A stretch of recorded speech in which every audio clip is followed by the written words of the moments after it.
ஓம் ஸ்ரீ குருப்பியோ நமஹ. ஸ்ரீ மகாபரிவாஜனம்.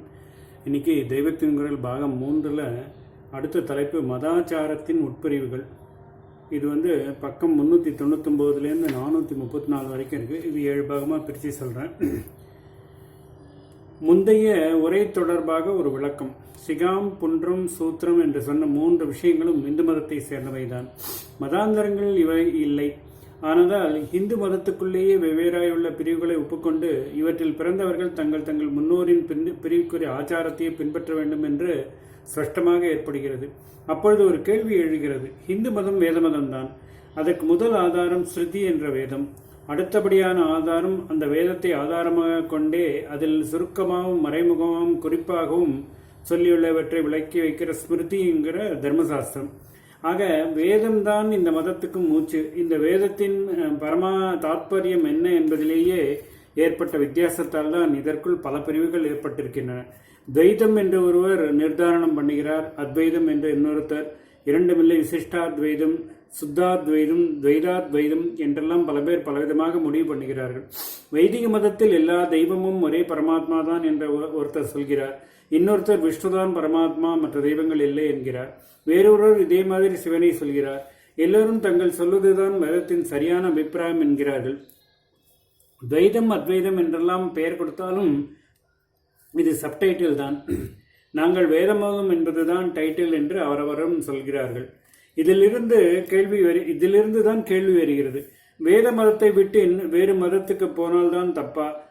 பதிதனாகிறானா? அல்லது ஒரே வேத மதத்திலேயே இருக்கிற ஒரு பிரிவிலிருந்து அதிலே பிறந்தவன் இன்னொரு பிரிவுக்கு போனாலும் பதிதனாகிற தோஷம் வருமா? ஸ்லோகத்தில் வைதிக சமயத்தில் மட்டுமே உள்ள சிகை, புன்றம், சூத்திரம் இவற்றை சொல்லி அப்புறம் சமயாச்சாரத்தையும் சொல்லி இவை எல்லாவற்றிலும் ஒருவன் பூர்வீகரின் ஆச்சாரத்தை தான் கடைபிடிக்க வேண்டும், இல்லாவிட்டால் பதிதனாகிறான் என்று ஸ்பஷ்டமாக இருக்கிற போது இந்து மதத்திலே ஒரு பிரிவிலிருந்து இன்னொன்றுக்கு போகலாமா என்று கேட்பது சரியில்லைதான். ஆனாலும் இப்படி கேட்பது அடியோடு தப்பான விதண்டாவாதம் என்று தள்ளிவிட முடியாது. கேட்பவர்களின் ஆர்குமெண்டிலும் நியாயம் இருக்கிற மாதிரி தோன்றுகிறது. அதனால் அதை கேட்டு தீர்க்கமான ஆலோசனை செய்துதான் பதில் சொல்ல வேண்டியிருக்கிறது. ஆர்குமெண்ட் என்ன? மதாந்திரங்கள் என்றால் அவை வேதத்தை ஆதாரமாக பிரமாண நூலாக கொள்ளாதவை. பைபிள், குரான், திரிபிடகம், ஜெண்டவஸ்தா, கிரந்த சாஹிப், ஓல்டு டெஸ்ட்மெண்ட் என்ற ஏதோ ஒன்றைத்தான் அவை ஆதார கிரந்தமாக கொண்டிருக்கின்றன. ஆகையால் வேத மதம் என்பதில் பிறந்துள்ள நாம் அவற்றில் ஒன்றுக்கு போவது தப்பு. ஆனால் நாம் இந்த வேத மதத்தை விடாமலே இதிலிருந்து ஒரு பிரிவிலிருந்து இன்னொன்றுக்கு போவதனால் எப்படி தப்பு? இந்த பிரிவுகள் தோன்றுவதற்கு முந்தி எப்படி இருந்தது?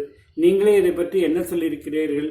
மாறுபட்ட எல்லா இந்து மத சித்தாந்தங்களின் அபிப்பிராயத்துக்கும் வேதம் ஒவ்வொரு ஸ்டேஜில் இடம் கொடுக்கிறது.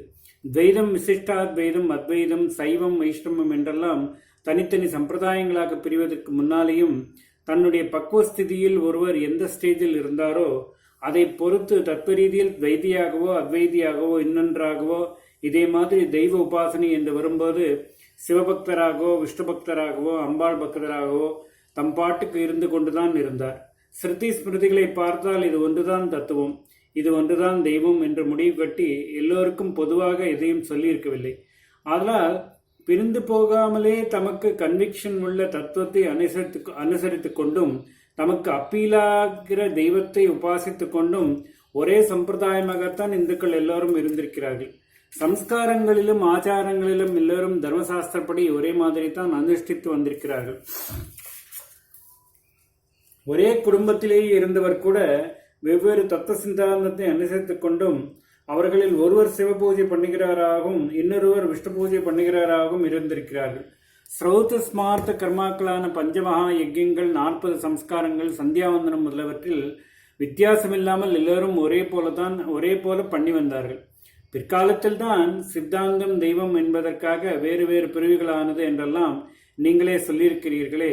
ஆகையால் இப்பொழுது துவைதியாக பிறந்திருக்கிற ஒருத்தனுக்கு அத்வைதத்தில் தான் கன்விக்ஷன் என்றால் அவன் அப்படி மாறக்கூடாதா? சிவபூஜையே பண்ணி வருகிற ஒரு குடும்பத்தில் பிறந்த ஒருவனுக்கு விஷ்ணுவிடம்தான் பக்தி இருக்கிறது என்றால் அவன் அகத்து பூஜையை விட்டுவிட்டு விஷ்ணுவை பூஜை பண்ணினால் தப்பா? இந்த பிரிவுகள் பிற்காலத்தில் ஏற்படுவதற்கு முன்னால் ஒருவனுக்கு இப்படிப்பட்ட சுதந்திரம் இருந்தது என்பதால் இப்பொழுதும் இப்படி வேத மதத்துக்கு விரோதமாக போகாமல் அதற்குள்ளேயே மனசாட்சிப்படி குலாச்சாரத்தை விட்டு வேறு விதமாக செய்தால் அது எப்படி தப்பாகும்? இதற்கு மேலேயும் கேள்வி போகிறது. நானே சொன்னதை வைத்தே என்னை மடக்குகிறார்கள். சங்கராச்சாரியார் தம் சித்தாந்தப்படி போகிறவர்களை வேத சம்பிரதாயத்தில் புதுப்பிரிவு என்றே நினைக்கவும் இல்லை, வைக்கவும் இல்லை. இதற்கு அத்தாட்சியாக அதுவரை இந்துக்களுக்கு இருந்து வந்திருக்கிற பொது பெயரான ஸ்மார்த்தர் என்பதே தான் இன்று வரை அவரை ஆச்சாரியராக கொண்டிருக்கிறவர்களுக்கும் பெயராக இருக்கிறது. ராமானுஜரை சேர்ந்தவருக்கு ஸ்ரீ வைஷ்ணவர் என்றும், மத்வரை சேர்ந்தவர்களுக்கு மாத்வர் என்றும், இப்படி மற்ற சம்பிரதாயஸ்தர்களுக்கு ஒவ்வொரு தனிப்பெயரும் ஏற்பட்டிருப்பது போல் சங்கரரை சேர்ந்தவர்களுக்கு இல்லாமல் இந்துவாக பிறந்த எல்லோருக்கும் பொதுவான தர்மசாஸ்திரங்களை பின்பற்றுகிறவன் என்ற அர்த்தம் கொண்ட ஸ்மார்த்தர் என்பதுதான் பெயராக இருக்கிறது.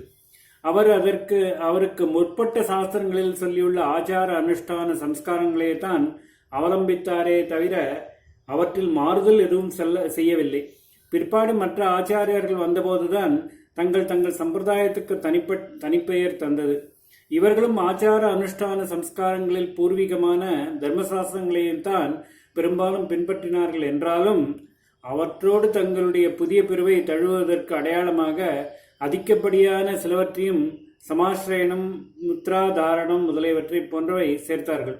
சௌத ஸ்மார்த்த கர்மாவுக்கு கொஞ்சம் முக்கியத்தை குறைத்து புராணாதிகளுக்கு அதிக முக்கியத்துவம் தருவது போன்ற சில மாறுபாடுகளையும் செய்தார்கள். புன்றத்திலும், அதாவது நெற்றிக்கு இடுவதிலும் புதுவிதமாக வைத்தார்கள் என்றெல்லாம் நான் சொல்லியிருக்கிறேன் அல்லவா? இதை வைத்தே கேட்கிறார்கள். நீங்கள் சொல்லியிருப்பதிலிருந்தே பிற்கால ஆச்சாரிய புருஷர்களாக இருக்கப்பட்டவர்களே அதுவரை இருந்து வந்த அவர்களுடைய குலாச்சாரத்துக்கு வித்தியாசமாக பண்ணியிருக்கிறார்கள் என்று ஆகிறது. அப்படியானால் இப்பொழுதும் அப்படியே ஒருத்தன் இந்துவாக இருந்து கொண்டு ஸ்மார்த்தத்திலிருந்து வைஷ்ணவத்துக்கோ மத்வ மதத்திலிருந்து ஸ்மார்த்தத்துக்கோ போனால் என்ன என்று இப்படி ஆர்குமெண்ட் போகிறது. இதில் நியாயம் இருப்பதாக பட்டாலும் சாஸ்திர அபிப்பிராயத்தை தான் நான் சொல்ல வேண்டும். பூர்வீகா வழிதான் போக வேண்டும் என்று உங்களுக்கெல்லாம் உபதேசித்துவிட்டு நானே பூர்வீகர் அபிப்பிராயத்துக்கு மாறாக சொல்லக்கூடாது என்பதால் அவரவரும் தங்கள் பிறந்திருக்கிற கலாச்சாரப்படிதான் நடக்க வேண்டும் என்றே சொல்கிறேன். சாஸ்திரத்தை நம்ப வேண்டும் என்றால் அப்புறம் ஆர்குமெண்ட்டுக்கு வால்யூ இல்லை. ஆர்குமெண்டில் எத்தனை நியாயம் தெரிந்தாலும் சரி, சாஸ்திரம் சொல்கிறது என்றால் அதில் தான் நமக்கு தெரியாத புரியாத நியாயம் இருக்க வேண்டும் என்று ஒப்புக்கொண்டு அதன்படிதான் செய்ய வேண்டும். நம்பிக்கை என்னும் போதே அது புத்தியால் மட்டும் புரிந்து கொள்ளக்கூடியதில்லை என்று தானே அர்த்தம். புத்திக்கு புரிவதை தீர்மானமாக நாமே தெரிந்து கொண்டு விடுவோம். ஆதலால் இதிலே நம்ப என்ன இருக்கிறது? தெரியாததைத்தான் நம்ப வேண்டும். இதோ எதிரே மைக் இருக்கிறது என்று கண்ணுக்கு தெரிவதை சொன்னால் அதிலே நம்புவதற்கு என்ன இருக்கிறது? ஆனபடியால் மத நம்பிக்கை, சாஸ்திர நம்பிக்கை, தெய்வ நம்பிக்கை என்றெல்லாம் வார்த்தைகள் இருப்பதாலேயே, மதத்துக்கு பேரே ஃபெய்த் என்று வைத்திருப்பதாலேயே அதில் எல்லாவற்றையும் புத்தி தர்க்கத்தால் விளக்கிக் கொள்ள முடியாது என்றுதான் அர்த்தம். ஓம் ஸ்ரீ குருப்யோ நமः. மகாபரிவாஜனம் மகாபரிவாஜனம் மகாபரிவாஜனம்.